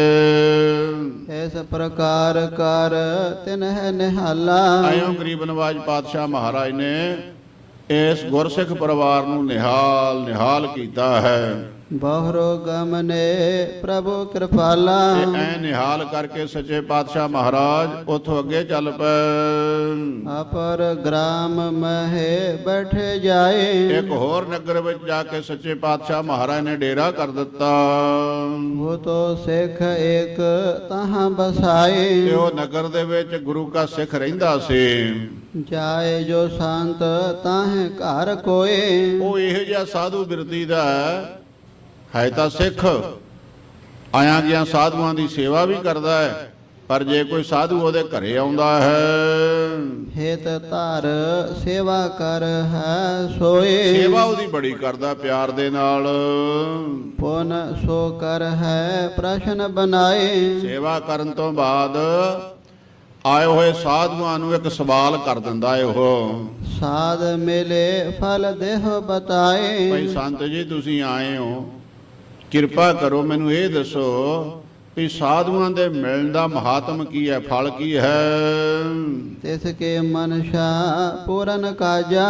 ਤੇ ਉਹ ਗੁਰਸਿੱਖ ਦੇ ਮਨ ਦਾ ਜੋ ਵਿਚਾਰ ਸੀ ਭਈ ਸਾਧੂਆਂ ਦੇ ਦਰਸ਼ਨ ਕਰੀਦੇ ਐ, ਸਾਧੂਆਂ ਦੀ ਸੇਵਾ ਕਰੀਦੀ ਐ, ਇਹਨਾਂ ਦੇ ਦਰਸ਼ਨ ਕਰਨ ਦਾ, ਸੇਵਾ ਕਰਨ ਦਾ ਫਲ ਕੀ ਹੈ, ਇਹ ਮਹਾਰਾਜ ਨੇ ਉਹਦੇ ਮਨ ਦੀ ਮਨਸਾ ਪੂਰੀ ਕਰਨ ਵਾਸਤੇ ਗਮਰੇ ਸਦਨ ਗਰੀਬ ਨਵਾਜਾ। ਉਹ ਗਰੀਬਾਂ ਨੂੰ ਨਵਾਜਣ ਵਾਲੇ ਸੱਚੇ ਪਾਤਸ਼ਾਹ ਮਹਾਰਾਜ ਉਹ ਸਿੱਖ ਦੇ ਘਰੇ ਪਹੁੰਚ ਗਏ। ਸਾਦਰ ਬੰਦੇ ਪਦ ਅਰ ਬਿੰਦਾ। ਉਹ ਸਿੱਖ ਨੇ ਬੜੇ ਪਿਆਰ ਦੇ ਨਾਲ ਸਤਿਗੁਰੂ ਸੱਚੇ ਪਾਤਸ਼ਾਹ ਮਹਾਰਾਜ ਦੇ ਚਰਨਾਂ ਤੇ ਨਮਸਕਾਰ ਕੀਤੇ। ਬੈਠਾ ਰੇ ਕਰ ਹਿਰਦੇ ਆਨੰਦਾ। ਬੜਾ ਮਨ ਦੇ ਵਿੱਚ ਪ੍ਰਸੰਨ ਹੋ ਕੇ ਸੱਚੇ ਪਾਤਸ਼ਾਹ ਮਹਾਰਾਜ ਨੂੰ ਸੋਹਣੇ ਪਲੰਗੇ ਦੇ ਉੱਤੇ ਸੁਭਾਇਮਾਨ ਕਰਵਾਇਆ। ਆਦਿਕ ਭਾਉ ਸੋ ਸੇਵਾ ਕੀਨੇ। ਬੜੇ ਪਿਆਰ ਦੇ ਨਾਲ ਸਤਿਗੁਰੂ ਸੱਚੇ ਪਾਤਸ਼ਾਹ ਮਹਾਰਾਜ ਜੀ ਦੀ ਸੇਵਾ ਕੀਤੀ। ਪ੍ਰੇਮ ਭਗਤ ਮਹਿ ਮਤ ਜਹ ਭੇਨੇ। ਕਿਉਂਕਿ ਗੁਰਮੁਖ ਹੈ, ਕੋਈ ਇਹਦੇ ਮਨ ਵਿੱਚ ਇਹ ਨਹੀਂ ਹੈ ਵੀ ਕਿਸੇ ਨੂੰ ਟਿਚਕਰੀ ਕਰਨੀ ਜਾਂ ਮਸਕਰੀ ਮਜ਼ਾਕ ਕਰਨਾ, ਉਹ ਹੀ ਇਹਦੇ ਮਨ ਦੀ ਇੱਕ ਭਾਵਨਾ ਹੈ ਹਰ ਸਾਧੂ ਦੀ ਸੇਵਾ ਕਰਨੀ ਆਏ ਹੋਏ ਦੀ। ਨਾਲ ਕਹਿਣਾ ਵੀ ਸਾਧੂ ਨੂੰ ਮਿਲਣ ਦਾ ਮਹਾਤਮ ਫਲ ਕੀ ਮਿਲਦਾ ਜੇ ਸਾਧੂਆਂ ਦੇ ਦਰਸ਼ਨ ਕਰੀਏ, ਸਾਧੂਆਂ ਦੇ ਨਾਲ ਮਿਲਾਪ ਕਰੀਏ। ਕੋਈ ਇਹਦੀ ਭਾਵਨਾ ਗਲਤ ਨਹੀਂ ਹੈ। ਇਸ ਵਾਸਤੇ ਬੜੇ ਪਿਆਰ ਨਾਲ ਸੱਚੇ ਪਾਤਸ਼ਾਹ ਮਹਾਰਾਜ ਦੀ ਸੇਵਾ ਕੀਤੀ ਇਸ ਨੇ। ਪੌਨ ਭੋਜਨ ਲਾਗਿਓ ਤੇ ਸਪਾਏ। ਉਪਰੰਤ ਸਤਿਗੁਰੂ ਸੱਚੇ ਪਾਤਸ਼ਾਹ ਮਹਾਰਾਜ ਜੀ ਨੂੰ ਇੱਕ ਸਿੱਖ ਪੁੱਛਣ ਲੱਗਾ, ਸਾਧ ਮਿਲੇ ਫਲ ਦੇਹ ਬਤਾਏ। ਇਹ ਸੱਚੇ ਪਾਤਸ਼ਾਹ ਮਹਾਰਾਜ ਇਹ ਕਿਰਪਾ ਕਰਕੇ ਮੈਨੂੰ ਦੱਸੋ ਵੀ ਸਾਧੂਆਂ ਦੇ ਮਿਲਣ ਦਾ ਮਹਾਤਮ ਕੀ ਹੈ। ਆਪਾਂ ਦਰਸ਼ਨ ਕਰਦੇ ਸਾਧੂਆਂ ਦੇ, ਸੰਗਤ ਕਰਦੇ ਸਾਧੂਆਂ ਦੀ, ਤੇ ਉਹਦਾ ਮਹਾਤਮ ਕੀ ਹੈ। ਕਲਗੀਧਰ ਪਾਤਸ਼ਾਹ ਮਹਾਰਾਜ ਨੇ ਤਾਂ ਬੜਾ ਸੋਹਣਾ ਉੱਤਰ ਦਿੱਤਾ ਹੈਗਾ ਵੀ ਸਾਧੂਆਂ ਨੂੰ ਮਿਲਣ ਦਾ ਮਹਾਤਮ ਕੀ ਹੈ। ਸੰਗਤ ਕੀਚੈ ਸਾਧ ਕੀ ਉਪਜੇ ਆਤਮਾ ਗਿਆਨ। ਮਹਾਰਾਜ ਕਹਿੰਦੇ ਸੰਗਤ ਸਾਧੂਆਂ ਦੀ ਕਰਨ ਦੇ ਨਾਲ ਆਤਮ ਗਿਆਨੀ ਹੋ ਜਾਂਦਾ ਜੀਵ ਜਿਹੜਾ ਹੈ ਨਾ, ਉਹ ਪਰਮੇਸ਼ਵਰ ਦੇ ਵਿੱਚ ਅਭੇਦ ਹੋ ਜਾਂਦਾ। ਇਹ ਸਾਧੂਆਂ ਦੀ ਸੰਗਤ ਦਾ ਸ਼੍ਰੋਮਣੀ ਫਲ ਹੈ। ਬ੍ਰਹਮ ਅਵਸਥਾ ਦੇ ਵਿੱਚ ਪਹੁੰਚ ਜਾਣਾ, ਦੁਨਿਆਵੀ ਮੋਹ ਟੁੱਟ ਜਾਣੇ। ਪਰ ਸੰਗਤ ਜੀ ਜੇ ਆਪ ਹੀ ਉਹ ਦੁਨਿਆਵੀ ਮੋਹਾਂ ਦੇ ਵਿੱਚ ਪਿਆ ਹੋਇਆ ਤੇ ਕਿਸੇ ਨੂੰ ਕੀ ਤੋੜੇਗਾ। ਇਸ ਵਾਸਤੇ ਸਾਧੂ ਦੀਆਂ ਨਿਸ਼ਾਨੀਆਂ ਲੱਛਣ ਵੀ ਸਤਿਗੁਰਾਂ ਨੇ ਗੁਰਬਾਣੀ ਵਿੱਚ ਦੱਸੇ ਹੈ। ਜਿਨ੍ਹਾਂ ਸਾਸ ਗਰਾਸ ਨਾ ਬਿਸਰੇ ਹਰਨਾਮਾ, ਮਨ ਮੰਤ ਧਨ ਸਿਸਈ ਨਾਨਕਾ। ਉਹ ਪੂਰੇ ਸੰਤ ਹੈ ਜਿਨ੍ਹਾਂ ਨੂੰ ਖਾਂਦਿਆਂ ਪੀਂਦਿਆਂ, ਸਾਹ ਅੰਦਰ ਰਹਿੰਦਿਆਂ ਬਾਹਰ ਛੱਡਦਿਆਂ ਪਰਮੇਸ਼ਵਰ ਨਹੀਂ ਭੁੱਲਦਾ, ਬਿਸਰਦਾ ਨਹੀਂ ਹੈ। ਸੋ ਇਸੇ ਪ੍ਰਕਾਰ ਦੁਬਿਧਾ ਈਰਸ਼ਾ ਤੋਂ ਉੱਪਰ ਹੋਵੇ, ਆਤਮ ਗਿਆਨੀ ਬਿਰਤੀ ਵਾਲਾ ਹੋਵੇ, ਇਹ ਜਿਹੇ ਸਾਧੂਆਂ ਦੇ ਲੱਛਣ ਮਹਾਰਾਜ ਨੇ ਦੱਸੇ। ਰਹੋ ਵਿਚਾਰ। ਕਹਿਣ ਲੱਗਾ ਜੀ ਸਾਧੂਆਂ ਦੇ ਮਿਲਣ ਦਾ ਮਹਾਤਮ ਕੀ ਹੈ। ਬਹੁਤਨ ਸੰਗ ਪ੍ਰਸ਼ਨ ਮੈਂ ਕੇਨੋ। ਕਹਿਣ ਲੱਗਾ ਮਹਾਰਾਜ ਆਪ ਜੀ ਨੂੰ ਹੀ ਨਿਕਲਿਆਂ ਨੂੰ ਪ੍ਰਸ਼ਨ ਕੀਤਾ। ਬੜੇ ਮਹਾਤਮਾ ਆਉਂਦੇ ਆ, ਮੈਂ ਉਹਨਾਂ ਦੇ ਦਰਸ਼ਨ ਕਰਦਾ, ਯਥਾਯੋਗ ਸੇਵਾ ਕਰਦਾ ਤੇ ਮੈਂ ਸਾਰਿਆਂ ਨੂੰ ਇਹ ਬੇਨਤੀ ਕਰਦਾ ਵੀ ਸਾਧੂਆਂ ਨੂੰ ਮਿਲਣ ਦਾ ਫਲ ਕੀ ਮਿਲਦਾ ਹੈ। ਮੋਕੋ ਕਿਨਹੁ ਨਾ ਉਤਰ ਦੇਨੋ। ਪਰ ਸੱਚੇ ਪਾਤਸ਼ਾਹ ਮਹਾਰਾਜ ਮੈਨੂੰ ਕਿਸੇ ਇਹਦਾ ਉੱਤਰ ਜਵਾਬ ਨਹੀਂ ਦਿੱਤਾ ਹੈ। ਦੋਹਰਾ ਕਹਿ ਬਨਾਏ ਅਨੇਕ ਬੇਦ ਮੇਰੇ ਨਿਸ਼ਾਨਾ ਹੋਏ। ਕਹਿਣ ਲੱਗਾ ਜੀ ਸਾਧੂ ਕਈ ਆਏ, ਮੈਂ ਉਹਨਾਂ ਨੂੰ ਕਿਹਾ ਭਈ ਤੁਹਾਨੂੰ ਮਿਲਣ ਦਾ ਫਲ ਕੀ ਹੈ। ਕਈਆਂ ਨੇ ਕਈ ਤਰ੍ਹਾਂ ਦੀਆਂ ਗੱਲਾਂ ਮੈਨੂੰ ਦਸੀਆਂ, ਕਈਆਂ ਪਰ ਮੇਰੀ ਤਸੱਲਾ ਨਹੀਂ ਹੋਈ, ਮੇਰੀ ਨਿਸ਼ਾਨੀ ਹੋਈ ਹੈ। ਪੂਰਨ ਸਤਿਗੁਰ ਆਪ ਹੋ ਉਤਰ ਦੇ ਜਾ ਸੋਏ। ਸੱਚੇ ਪਾਤਸ਼ਾਹ ਮਹਾਰਾਜ ਆਪ ਸਮਰੱਥ ਹੋ, ਪਰਿਪੂਰਨ ਹੋ, ਕਿਰਪਾ ਕਰਕੇ ਮੈਨੂੰ ਇਹਦਾ ਉੱਤਰ ਦੇਵੋ ਵੀ ਸਾਧੂਆਂ ਨੂੰ ਮਿਲਣ ਦਾ ਫਲ ਕੀ ਮਿਲਦਾ ਹੈ। ਚਾਪਏ ਕਰੁਣਾ ਨਿਧ ਇਉ ਬਚਨ ਉਚਾਰਾ। ਸਤਿਗੁਰੂ ਗਰੀਬ ਨਵਾਜ ਪਾਤਸ਼ਾਹ ਮਹਾਰਾਜ ਦਇਆ ਦੇ ਘਰ ਵਿੱਚ ਆਏ ਅਤੇ ਉਸ ਗੁਰਸਿੱਖ ਨੂੰ ਕਹਿਣ ਲੱਗੇ, ਜਾਵਹੁ ਬੜੇ ਉਜਾਰ ਮਝਾਰਾ। ਭਾਈ ਸਿੱਖਾ ਬਾਹਰ ਨਾ ਉਜਾੜ ਬੀਆਬਾਨ ਦੇ ਵਿੱਚ ਜਾ ਸਾਡਾ ਬਚਨ ਮੰਨ ਕੇ। ਤਾਹਾਂ ਤਰੋਵਰ ਏਕ ਸੁਹਾਏ, ਉੱਥੇ ਨਾ ਇੱਕ ਇਸ ਤਰ੍ਹਾਂ ਦਾ ਦਰਖਤ ਖੜਾ ਹੈ ਜੰਗਲ ਦੇ ਵਿੱਚ, ਬੀਆਬਾਨ ਦੇ ਵਿੱਚ। ਵਾਹਿਗੁਰੂ ਕਹੇ ਬੈਠੋ ਜਾਏ, ਤੇ ਤੂੰ ਨਾ ਉਹ ਦਰਖਤ ਦੇ ਥੱਲੇ ਜਾ ਕੇ ਵਾਹਿਗੁਰੂ ਬੋਲ ਕੇ ਬਹਿ ਜਾ। ਤੇਹ ਤੇ ਨਿਸ਼ਾ ਹੋਏ ਹਾ ਤੇਰੇ, ਜਦੋਂ ਦਰਖਤ ਥੱਲੇ ਜਾਵੇਂਗਾ ਨਾ, ਬਹਿ ਜਾਵੇਂਗਾ ਵਾਹਿਗੁਰੂ ਬੋਲ ਕੇ, ਭਾਣਾ ਵਰਤੂਗਾ, ਤੇਰੀ ਤਸੱਲਾ ਹੋ ਜਾਵੇਗੀ, ਤੇਰਾ ਸੰਸਾ ਦੂਰ ਹੋ ਜਾਵੇਗਾ ਕਿ ਸਾਧੂਆਂ ਨੂੰ ਮਿਲਣ ਦਾ ਮਹਾਤਮ ਕੀ ਹੈ। ਸੁਨ ਕੈ ਗਇਓ ਉਜਾਰ ਸੋਹੇਰੇ, ਇਹ ਬਚਨ ਸੱਚੇ ਪਾਤਸ਼ਾਹ ਮਹਾਰਾਜ ਦਾ ਸੁਣ ਕੇ ਅਜਾੜ ਦੇ ਵਿੱਚ, ਰੋਹੀ ਦੇ ਵਿੱਚ ਉਹ ਗੁਰੂ ਕਾ ਸਿੱਖ ਗਿਆ ਜਿੱਥੇ ਮਹਾਰਾਜ ਨੇ ਜਾਣ ਵਾਸਤੇ ਕਿਹਾ ਸੀ। ਪਾਇਓ ਬੇਰਖ ਬਤਾਇਓ ਜਹਵਾ, ਜਿਹੜਾ ਦਰਖਤ ਸੱਚੇ ਪਾਤਸ਼ਾਹ ਮਹਾਰਾਜ ਨੇ ਕਿਹਾ ਸੀ ਉਹ ਜਾ ਕੇ ਉਹ ਸਿੱਖ ਨੇ ਦੇਖਿਆ। ਵਾਹਿਗੁਰੂ ਕਹੇ ਬੈਠਿਓ ਤਹਵਾ, ਅਤੇ ਉਹ ਪਛਾਣ ਕਰਕੇ ਦਰਖਤ ਦੀ ਵਾਹਿਗੁਰੂ ਬੋਲ ਕੇ ਸਿੱਖ ਚੌਂਕੜਾ ਮਾਰ ਕੇ ਬੈਠ ਗਿਆ ਦਰਖਤ ਥੱਲੇ। ਤਰ ਪਰ ਦੇਖੇ ਬਾਇਸ ਦੋ, ਤੇ ਕੀ ਦੇਖਦਾ ਏ ਉਹ ਸਿੱਖ? ਦਰਖਤ ਦੇ ਉੱਤੇ ਦੋ ਕੌਂ ਬੈਠੇ ਹੋਏ ਐ। ਦਰਸ਼ਨ ਕਰ ਇਸ ਭੇ ਬਕ ਸੋ, ਜਿਸ ਵੇਲੇ ਉਹ ਸਿੱਖ ਨੇ ਵਾਹਿਗੁਰੂ ਕਹਿ ਕੇ ਚੌਂਕੜਾ ਲਾਇਆ, ਵਾਹਿਗੁਰੂ ਬੋਲਿਆ, ਕਾਵਾਂ ਦੀ ਨਿਗਾਹ ਸਿੱਖ ਵੱਲ ਗਈ ਤੇ ਸਿੱਖ ਦੇ ਦਰਸ਼ਨ ਕਰਨ ਦੇ ਨਾਲ ਉਹ ਜਿਹੜੇ ਕਾਲੇ ਕਊਏ ਸੀ, ਕੌਂ ਸੀਗੇ, ਉਹ ਬੰਗਲੇ ਬਣ ਗਏ, ਦੋਨੋਂ ਹੀ ਚਿੱਟੇ ਹੋ ਗਏ। ਕਿਤਕ ਬੇਰ ਬੈਠਿਓ ਹਟ ਆਇਓ, ਕੁਝ ਕੁ ਸਮਾਂ ਬੈਠਿਆ ਹੋ ਸਿੱਖ ਦਰਖਤ ਥੱਲੇ ਤੇ ਵਾਪਸ ਆ ਗਿਆ ਘਰ ਨੂੰ। ਸ਼੍ਰੀ ਗੁਰ ਸੋ ਅਸ ਬੈਨ ਅਲਾਇਓ, ਅਤੇ ਆਣ ਕੇ ਸਤਿਗੁਰੂ ਸੱਚੇ ਪਾਤਸ਼ਾਹ ਮਹਾਰਾਜ ਜੀ ਨੂੰ ਕਹਿਣ ਲੱਗਾ, ਜਹ ਤੁਮ ਭੇਜਿਓ ਤਹਾਂ ਸਿਧਾਇਓ, ਇਹ ਸੱਚੇ ਪਾਤਸ਼ਾਹ ਮਹਾਰਾਜ ਜਿੱਥੇ ਤੁਸੀਂ ਮੈਨੂੰ ਭੇਜਿਆ ਹੋਇਆ ਸੀ, ਕੋਈ ਨਾ ਮਿਲਿਓ ਨਾ ਉਤਰ ਪਾਇਓ। ਮਹਾਰਾਜ ਮੈਨੂੰ ਤੇ ਉੱਥੇ ਮਿਲਿਆ ਹੀ ਕੋਈ ਨਹੀਂ, ਕੋਈ ਮਿਲਦਾ ਤੇ ਮੈਨੂੰ ਮੇਰੇ ਸਵਾਲ ਦਾ ਜਵਾਬ ਦਿੰਦਾ। ਪ੍ਰਭ ਭਾਖਿਓ ਪ੍ਰਭਾਤ ਬਹੋਰੇ, ਸੱਚੇ ਪਾਤਸ਼ਾਹ ਮਹਾਰਾਜ ਕਹਿਣ ਲੱਗੇ, ਅੱਛਾ ਭਾਈ ਕੋਈ ਗੱਲ ਨਹੀਂ, ਕੱਲ ਜਦੋਂ ਦਿਨ ਚੜ੍ਹੇਗਾ ਅੰਮ੍ਰਿਤ ਵੇਲੇ ਉਤਰ ਲਿਓ ਜਾਏ ਤਿਸ ਠਾਉਰੇ, ਤੂੰ ਨਾ ਉਸੇ ਤਰ੍ਹਾਂ ਹੀ ਉਸੇ ਦਰਖਤ ਥੱਲੇ ਚਲੇ ਜਾਵੀਂ, ਵਾਹਿਗੁਰੂ ਬੋਲ ਕੇ ਬਹਿ ਜਾਵੀਂ, ਤੈਨੂੰ ਉੱਤਰ ਪ੍ਰਾਪਤ ਹੋ ਜਾਵੇਗਾ। ਆਇਸ ਪਾਏ ਗਇਓ ਤਿਹ ਕਾਲਾ, ਇਸ ਤਰ੍ਹਾਂ ਸਤਿਗੁਰੂ ਸੱਚੇ ਪਾਤਸ਼ਾਹ ਮਹਾਰਾਜ ਦਾ ਹੁਕਮ ਮੰਨਿਆ, ਰਾਤ ਬਤੀਤ ਹੋਈ, ਦਿਨ ਚੜਿਆ, ਫਿਰ ਉਸੇ ਦਰਖਤ ਥੱਲੇ ਉਹ ਸਿੱਖ ਚਲਾ ਗਿਆ ਜਿਹਦੇ ਮਨ ਵਿੱਚ ਹੈ ਵੀ ਆਪਾਂ ਸਾਧੂਆਂ ਦੀ ਸੇਵਾ ਕਰਦੇ ਆਂ, ਦਰਸ਼ਨ ਕਰਦੇ ਆਂ, ਸਾਧੂਆਂ ਦੇ ਮਿਲਣ ਦੇ ਨਾਲ ਸਾਨੂੰ ਫਲ ਕੀ ਮਿਲਦਾ ਹੈ। ਬਾਕ ਦਰਸ਼ਨ ਕਰ ਭੈ ਮਰਾਲਾ, ਤੇ ਜਿਸ ਵੇਲੇ ਉਹ ਸਿੱਖ ਗਿਆ ਦਰਖਤ ਦੇ ਥੱਲੇ ਵਾਹਿਗੁਰੂ ਬੋਲ ਕੇ ਬੈਠਾ, ਜਿਹੜੇ ਕੱਲ ਕਾਂ ਤੋਂ ਬਗਲੇ ਹੋਏ ਸੀ ਅੱਜ ਉਹਨਾਂ ਸਿੱਖ ਦੇ ਦਰਸ਼ਨ ਕੀਤੇ ਤੇ ਉਹ ਬਗਲੇ ਜਿਹੜੇ ਦੋਵੇਂ ਹੰਸ ਬਣ ਗਏ। ਦੇਖ ਤਾਹਾਂ ਹਟ ਕਰ ਪੁਨ ਆਵਾ, ਤੇ ਉਹਨਾਂ ਨੂੰ ਬਗਲਿਆਂ ਤੋਂ ਹੰਸ ਬਣਿਆ ਹੋਇਆਂ ਨੂੰ ਦੇਖ ਕੇ ਉਹ ਸਿੱਖ ਵਾਪਸ ਆ ਗਿਆ। ਬੈਠ ਸਮੇਪ ਬ੍ਰਤੰਤ ਸੁਨਾਵਾ, ਅਤੇ ਸਤਿਗੁਰੂ ਸੱਚੇ ਪਾਤਸ਼ਾਹ ਮਹਾਰਾਜ ਜੀ ਦੇ ਪਾਸ ਬੈਠ ਗਿਆ। ਬੈਠ ਕੇ ਉਹ ਸਾਰੀ ਵਾਰਤਾ ਸੁਣਾਈ। ਪੂਰਵ ਦਿਨ ਬਾਇਸ ਬਕ ਹੋਏ, ਕਹਿਣ ਲੱਗਾ, ਮਹਾਰਾਜ ਪਹਿਲੇ ਦਿਨ ਮੈਂ ਗਿਆ ਤੇ ਉਹ ਦੋ ਕੌਮ ਬੈਠੇ ਹੋਏ ਸੀਗੇ ਤੇ ਸੱਚੇ ਪਾਤਸ਼ਾਹ ਮੇਰੇ ਦੇਖਦਿਆਂ ਉਹ ਬਗਲੇ ਬਣ ਗਏ। ਆਜ ਮਰਾਲ ਪਿਖੇ ਮੈਂ ਦੋਏ, ਉਹ ਜਿਹੜੇ ਦੋਵੇਂ ਕੌਮ ਤੋਂ ਬਗਲੇ ਬਣੇ ਸੀਗੇ, ਜਦ ਮੈਂ ਅੱਜ ਗਿਆਗਾ ਤੇ ਉਹ ਮਹਾਰਾਜ ਬਗਲਿਆਂ ਤੋਂ ਹੰਸ ਬਣ ਗਏ। ਕਿਨ ਉਤਰ ਦੇ ਨਿਸ਼ਾਨਾ ਕਿਨੇ, ਪਰ ਸੱਚੇ ਪਾਤਸ਼ਾਹ ਮੈਨੂੰ ਤੇ ਮੇਰਾ ਕੋਈ ਉੱਤਰ ਮਿਲਿਆ ਹੀ ਨਹੀਂ, ਜਵਾਬ ਤਾਂ ਮਿਲਿਆ ਹੀ ਨਹੀਂ, ਮੇਰੀ ਤਸੱਲਾ ਹੋਈ ਨਹੀਂ ਹੈ। ਸੰਸੇ ਮਹਿ ਮਮ ਮਤ ਰਹਿ ਪਿਨੇ, ਇਸ ਵਾਸਤੇ ਸਤਿਗੁਰੂ ਜੀ ਮੈਂ ਤੇ ਸੰਸ਼ੇ ਦੇ ਵਿੱਚ ਹੀ ਫਸਿਆ ਹੋਇਆ ਵੀ ਸਾਧੂਆਂ ਨੂੰ ਮਿਲਣ ਦਾ ਫਲ ਕੀ ਮਿਲਦਾ ਹੈ।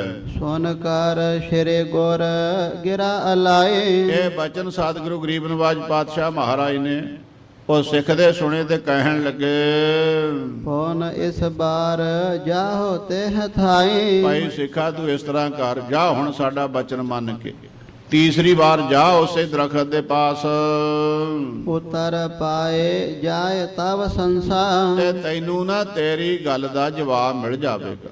ਉੱਤਰ ਮਿਲ ਜਾਵੇਗਾ, ਤੇਰੀ ਤਸੱਲੀ ਹੋ ਜਾਵੇਗੀ, ਸ਼ੰਸਾ ਦੂਰ ਹੋ ਜਾਵੇਗਾ। जहाँ विराजत है से हंसा ਉਹ ਜਿੱਥੇ ਹੰਸ ਬੈਠੇ ਹੋਏ ਆ ਨਾ, गमन्यो ओठ प्रभात बहोरे। ਇਹ ਮਹਾਰਾਜ ਦਾ ਬਾਚਨ ਸੁਣ ਕੇ ਤੀਏ ਦਿਨ ਫੇਰ ਉਹ ਗੁਰਸਿੱਖ ਦਿਨ ਚੜੇ ਅੰਮ੍ਰਿਤ ਵੇਲੇ ਤੁਰ ਪਿਆ। हंसा न देखियो जाब ऐस ओरे। ਤੇ ਜਿਸ ਵੇਲੇ ਇਹ ਸਿੱਖ ਪਹੁੰਚਿਆ ਦਰਖਤ ਦੇ ਪਾਸ, ਵਾਹਿਗੁਰੂ ਸ਼ਬਦ ਬੋਲਿਆ, ਉਹਨਾਂ ਹੰਸਾਂ ਨੇ ਤੱਕਿਆ ਇਸ ਸਿੱਖ ਨੂੰ। सो मानुग तान तुरन ਤੇ होए। ਉਹ ਜਿਹੜੇ ਹੰਸ ਬਣੇ ਹੋਏ ਸੀਗੇ, ਸਿੱਖ ਦੇ ਦਰਸ਼ਨ ਕਰਨ ਦੇ ਨਾਲ ਦੋਵੇਂ ਮਨੁੱਖ ਬਣ ਗਏ। बैठे तरवर के तार दोए। ਅਤੇ ਉਹ ਹੰਸ ਦਰਖਤ ਤੋਂ ਥੱਲੇ ਆ ਕੇ ਮਨੁੱਖ ਬਣ ਕੇ ਤੇ ਉਹ ਸਿੱਖ ਦੇ ਪਾਸ ਬੈਠ ਗਏ। जाए निकट कहे पैरी पाना। ਅਤੇ ਜਾ ਕੇ ਉਹ ਕਹਿਣ ਲੱਗੇ ਦੋਵੇਂ ਸਿੱਖ ਨੂੰ, ਕਹਿੰਦੇ ਮਹਾਰਾਜ ਤੁਹਾਡੇ ਚਰਨੀ ਪੈਨੇ, ਮੱਥਾ ਟੇਕਦੇ ਆਂ। बैठे होते हसो बचन बखाना। ਅਤੇ ਸਿੱਖ ਬੈਠ ਗਿਆ, ਬਚਨ ਬਲਾਸ ਹੋਣੇ ਸ਼ੁਰੂ ਹੋ ਗਏ। साध मिले को फल क्या होए। ਉਹ ਸਿੱਖ ਨੂੰ ਤੇ ਇੱਕੋ ਹੀ ਸੀ, ਪਰ ਮੈਨੂੰ ਇਹ ਦੱਸੋ ਸਾਧੂ ਦੇ ਮਿਲਣ ਦੇ ਨਾਲ ਫਲ ਕੀ ਮਿਲਦਾ ਹੈ। मोहे बताए दीजिया सोए। ਸੋ ਭਾਈ ਇਸ ਕਰਕੇ ਮੈਨੂੰ ਦੱਸੋ ਮਹਾਤਮ ਕੀ ਹੈ ਸਾਧੂਆਂ ਦੇ ਮਿਲਣ ਦਾ। सुनत श्रोन तेन बचन उचारे। ਇਹ ਜਿਸ ਵੇਲੇ ਉਹਨਾਂ ਹੰਸਾਂ ਤੋਂ ਬਣੇ ਹੋਏ ਮਨੁੱਖਾਂ ਨੇ ਸਿੱਖ ਦੇ ਬਚਨ ਨੂੰ ਸੁਣਿਆ ਤੇ ਕਹਿਣ ਲੱਗੇ, अब लो मान नह निशा तुम्हारे। ਭਾਈ ਸਿੱਖਾ ਅਸੀਂ ਤਾਂ ਸਮਝਦੇ ਸੀ ਤੂੰ ਬੜਾ ਹੀ ਸਮਝਦਾਰ ਹੈ, ਪਰ ਤੇਰੀ ਅਜੇ ਤੱਕ ਤਸੱਲੀ ਨਹੀਂ ਹੋਈ, ਨਿਸ਼ਾਨੀ ਹੋਈ ਤੇਰੀ, ਕੀ ਕਾਰਨ ਹੈ। पूरब बायस देह हमारा। ਕਹਿਣ ਲੱਗੇ ਦੇਖ ਪਾਪ ਕਰਮ ਕਰਨ ਕਰਕੇ ਅਸੀਂ ਕਾਉਂ ਬਣੇ ਭਟਕਦੇ ਫਿਰਦੇ, ਗੰਦਗੀ ਵਿੱਚ ਚੁੰਝਾਂ ਮਾਰਦੇ ਸੀਗੇ, बक होए तब दर्शन हारा। ਪਰ ਤੇਰੇ ਦਰਸ਼ਨ ਹੋਏ ਸਿੱਖਾ, ਤੇ ਤੇਰੇ ਦਰਸ਼ਨ ਕਰਨ ਦੇ ਨਾਲ ਸਾਡਾ ਕਾਉਂ ਦਾ ਜਨਮ ਕਟਿਆ ਗਿਆ ਤੇ ਅਸੀਂ ਬਗਲੇ ਹੋ ਗਏ। तुम करुणा पुन भय मराला। ਫੇਰ ਤੇਰੀ ਦਇਆ ਹੋਈ ਸਾਡੇ ਉੱਤੇ, ਤੂੰ ਸਾਧੂਆਂ ਦੀ ਸੇਵਾ ਕਰਦਾ ਹੈ ਤੇ ਤੇਰੇ ਦਰਸ਼ਨ ਕਰਨ ਦੇ ਨਾਲ ਅਸੀਂ ਹੰਸ ਬਣ ਗਏ। दे दर्श तुम करे निहाला। ਤੇ ਤੂੰ ਸਾਨੂੰ ਦਰਸ਼ਨ ਦਿੱਤਾ, ਤੇਰੇ ਦਰਸ਼ਨਾਂ ਦਾ ਸਦਕਾ ਅਸੀਂ ਨਿਹਾਲ ਹੋ ਗਏ ਹਾਂ। पुन आयो होए नर नारे। ਤੇ ਤੇਰੇ ਦਰਸ਼ਨਾਂ ਦਾ ਹੀ ਆ ਫਲ ਹੈ, ਅਸੀਂ ਕਾਵਾਂ ਦਾ ਭ੍ਰਿਸ਼ਟਿਆ ਗੰਦਾ ਜੋੜਾ ਪਵਿੱਤਰ ਹੰਸ ਬਣਨ ਤੋਂ ਬਾਅਦ ਆ ਮਨੁੱਖ ਜੂਨੀ ਸਾਨੂੰ ਪ੍ਰਾਪਤ ਹੋ ਗਈ ਹੈ, ਇਹ ਤੇਰੇ ਦਰਸ਼ਨਾਂ ਦਾ ਹੀ ਫਲ ਹੈ। साध मिले फल लेहो विचारे। ਤੇ ਇਹਦਾ ਮਹਾਤਮ ਇਹ ਹੈ ਵੀ ਸਾਧੂਆਂ ਦੇ ਦਰਸ਼ਨਾਂ ਦਾ ਇਹ ਫਲ ਹੈ ਜੋ ਸਾਨੂੰ ਮਿਲ ਰਿਹਾ। ਤੂੰ ਸਾਧੂਆਂ ਦੀ ਸੇਵਾ ਕਰਦਾ ਤੇ ਸਾਧੂਆਂ ਦੀ ਸੇਵਾ ਕਰਨ ਕਰਕੇ ਤੇਰੀ ਬਿਰਤੀ ਵੀ ਸਾਧੂ ਹੋ ਗਈ ਹੈ, ਕਿਉਂ ਤੇਰੇ ਮਨ ਵਿੱਚ ਹਉਮੈ ਨਹੀਂ ਹੈ, ਪਰ ਮਨ ਵਿੱਚ ਤੇਰੇ ਇੱਕੋ ਹੀ ਰਹਿੰਦੀ ਸੀ ਵੀ ਅਸੀਂ ਸਾਧੂਆਂ ਦੀ ਸੇਵਾ ਕਰਦੇ, ਮੱਥੇ ਟੇਕਦੇ ਆ, ਜਿੰਨਾ ਯਥਾਯੋਗ ਸਾਥੋਂ ਸਰਦਾ ਬਣਦਾ ਹੈਗਾ, ਪੁੰਨ ਦਾਨ ਵੀ ਕਰਦੇ ਆ। ਇਹ ਕਰਨ ਦਾ ਫਲ ਕੀ ਹੈ, ਇਹ ਤੇਰੇ ਮਨ ਵਿੱਚ ਰਹਿੰਦਾ ਸੀ। ਸੋ ਉਹ ਤੇਰਾ ਗੁਰੂ ਨਾਨਕ ਸਾਹਿਬ ਨੇ ਕਿਰਪਾ ਕੀਤੀ, ਦੂਰ ਕਰ ਦਿੱਤਾ ਹੈ। तहन धन है सतगुर तेरे। ਕਿਉਂਕਿ ਸਤਿਗੁਰੂ ਜਿਹੜੇ ਤੇਰੇ ਗੁਰੂ ਨੇ, ਤੇਰੇ ਘਰੇ ਜਿੰਨਾ ਡੇਰਾ ਲਾਇਆ, ਜਿੰਨਾ ਤੈਨੂੰ ਉਤਾਰਿਆ, ਉਹ ਧਨ ਹਨ। होए पतित पावन जे नहेरे। ਤੇ ਐਸੇ ਗੁਰੂ ਜਿਨ੍ਹਾਂ ਦੇ ਦਰਸ਼ਨ ਕਰਨ ਦੇ ਨਾਲ ਵੱਡੇ ਵੱਡੇ ਪਾਪੀ ਵੀ ਤਰ ਜਾਂਦੇ। ਤੂੰ ਉਹਨਾਂ ਦੇ ਦਰਸ਼ਨ ਕੀਤੇ, ਉਹਨਾਂ ਦੀ ਸੇਵਾ ਕੀਤੀ, ਤੇ ਅਸੀਂ ਤਾਂ ਬਈ ਤੇਰੇ ਹੀ ਦਰਸ਼ਨ ਕਰਕੇ ਤਰ ਗਏ ਹਾਂ। तिनको दर्शन हम करावहो। ਤੇ ਤੂੰ ਹੁਣ ਕਿਰਪਾ ਕਰ, ਜੋ ਗੁਰੂ ਨਾਨਕ ਸਾਹਿਬ ਸੱਚੇ ਪਾਤਸ਼ਾਹ ਮਹਾਰਾਜ ਨੇ, ਉਹਨਾਂ ਦੇ ਦਰਸ਼ਨ ਸਾਨੂੰ ਵੀ ਕਰਵਾ। ਮਹਾ ਮੋਹ ਕੋ ਪਰਮ ਮਿਟਾਵਹੁ। ਇਹ ਸਾਡੇ ਮਨ ਵਿੱਚ ਜਿਹੜਾ ਭਰਮ ਪਿਆ ਹੋਇਆ ਹੈਗਾ, ਇਹ ਤਾਂ ਦੂਰ ਹੋ ਗਿਆ। ਹੁਣ ਤੂੰ ਆਪ ਦਾ ਵੀ ਕੱਢ ਲਾ, ਤੇਰੇ ਮਨ ਵਿੱਚ ਨਾ ਰਹਿ ਜਾਵੇ। ਤੂੰ ਕਹਿੰਦਾ ਸੀ ਸਾਧੂਆਂ ਨੂੰ ਮਿਲਣ ਦਾ ਫਲ ਕੀ ਹੈ, ਸਾਧੂਆਂ ਦੀ ਸੇਵਾ ਕਰਨ ਦਾ ਮਹਾਤਮ ਕੀ ਹੈ, ਇਹ ਮਨ ਵਿੱਚੋਂ ਵਹਿਮ ਕੱਢ ਦੇ ਹੁਣ ਤੂੰ। ਦੋਹਰਾ ਹਰਕਤ ਹਵੈ ਤਿਨ ਸੰਗ ਲੈ ਚਲ ਆਏ ਗੁਰ ਪਾਸ। ਤਸੱਲਾ ਹੋ ਗਈ ਸਿੱਖ ਨੂੰ, ਗੁਰਾਂ ਦੇ ਸਾਧੂਆਂ ਦੇ ਦਰਸ਼ਨ ਸੇਵਾ ਕਰਨ ਦਾ ਫਲ ਲੈ ਕੇ ਉਹਨਾਂ ਦੋਨਾਂ ਨੂੰ ਨਾਲ ਲੈ ਕੇ ਸਤਿਗੁਰੂ ਸੱਚੇ ਪਾਤਸ਼ਾਹ ਮਹਾਰਾਜ ਦੇ ਪਾਸ ਆ ਗਿਆ ਸਿੱਖ। ਹੋਏ ਅਧੀਨ ਬੰਧਨ ਕਰੈ ਕਟੇ ਮੋਹ ਕੇ ਫਾਸ। ਬੜੀ ਨਿਮਰਤਾ ਦੇ ਨਾਲ ਸਤਿਗੁਰੂ ਸੱਚੇ ਪਾਤਸ਼ਾਹ ਮਹਾਰਾਜ ਨੂੰ ਆਣ ਕੇ ਨਮਸਕਾਰ ਕੀਤੀ। ਸੈਂਸਾ ਦੂਰ ਹੋ ਗਿਆ, ਮੋਹ ਦੇ ਵਿੱਚ ਜਗੜਿਆ ਹੋਇਆ ਮਨ ਜਿਹੜਾ ਸੀ ਛੁਟਕਾਰਾ ਮਿਲ ਗਿਆ। ਇਧਰੋਂ ਜਿਹੜੇ ਕੌਮ ਤੋਂ ਬਗਲੇ, ਬਗਲੇ ਤੋਂ ਹੰਸ, ਹੰਸ ਤੋਂ ਮਨੁੱਖ ਬਣ ਗਏ, ਉਹਨਾਂ ਦਾ ਵੀ ਭਲਾ ਹੋ ਗਿਆ ਇਸ ਸਿੱਖ ਦੇ ਪਰਥਾਏ। ਛਾਉ ਪਏ ਸ਼੍ਰੀ ਗੁਰ ਪਨਿਓ ਨਿਸ਼ਾ ਤਾਵ ਹੋਏ। ਸੱਚੇ ਪਾਤਸ਼ਾਹ ਕਹਿਣ ਲੱਗੇ, ਸਿੱਖਾ ਹਰ ਆਏ ਹੋਏ ਮਹਾਂਪੁਰਖ ਦੀ ਸੇਵਾ ਕਰਕੇ ਇੱਕੋ ਹੀ ਸਵਾਲ ਕਰਦਾ ਸੈ, ਸਾਧੂਆਂ ਦੇ ਦਰਸ਼ਨਾਂ ਦਾ, ਸੇਵਾ ਦਾ ਫਲ ਮਹਾਤਮ ਕੀ ਹੈ? ਤਸੱਲਾ ਹੋ ਗਈ ਤੇਰੀ ਕਿ ਅਜੇ ਵੀ ਕੋਈ ਬਾਕੀ ਹੈ। ਕੇਨ ਬਿਨ ਬੰਦੇ ਕਾਰ ਦੋਏ। ਦੋਨੋਂ ਹੱਥ ਜੋੜ ਕੇ ਸਤਿਗੁਰਾਂ ਦੇ ਚਰਨਾਂ ਤੇ ਢਹਿ ਪਿਆ। ਕਰਤਾ ਪੁਰਖ ਮਿਲੈ ਜਬ ਆਏ। ਕਹਿਣ ਲੱਗਾ, ਹੈ ਸੱਚੇ ਪਾਤਸ਼ਾਹ ਮਹਾਰਾਜ, ਜਦ ਕਰਤਾ ਪੁਰਖ ਨਿਰੰਕਾਰ ਵਾਹਿਗੁਰੂ ਆਪ ਆਣ ਕੇ ਚਰਨ ਘਰ ਦੇ ਵਿੱਚ ਪਾ ਦੇਵੇ, ਕਿਉਂ ਨਾ ਨਿਸ਼ਾ ਹੋਵਹਿ ਮਨ ਪਾਏ। ਤੇ ਸੱਚੇ ਪਾਤਸ਼ਾਹ ਫਿਰ ਨਿਸ਼ਾ ਕਿਉਂ ਨਾ ਹੋਵੇ? ਕਿਉਂਕਿ ਸਾਧ ਸੰਗਤ ਜੀ, ਸਾਡੇ ਗੁਰਾਂ ਨੇ ਇਹ ਬੜਾ ਦ੍ਰਿੜਤਾ ਦੇ ਨਾਲ ਸਾਨੂੰ ਹੁਕਮ ਕੀਤਾ ਵੀ ਜਿਹੜੇ ਰੱਬ ਦੇ ਪਿਆਰੇ ਹੁੰਦੇ ਉਹਨਾਂ ਦਾ ਤੇ ਰੱਬ ਦੇ ਵਿੱਚ ਕੋਈ ਭਿੰਨ ਭੇਦ ਨਹੀਂ ਹੁੰਦਾ। ਹਰ ਜਨ ਦੋਈ ਏਕ ਹੈ, ਬਿਬ ਵਿਚਾਰ ਕਿਛ ਨਾਹੀਂ, ਜਲ ਤੇ ਉਪਜ ਤਰੰਗ ਜਿਉ ਜਲ ਹੀ ਵਿਖੇ ਸਮਾਏ।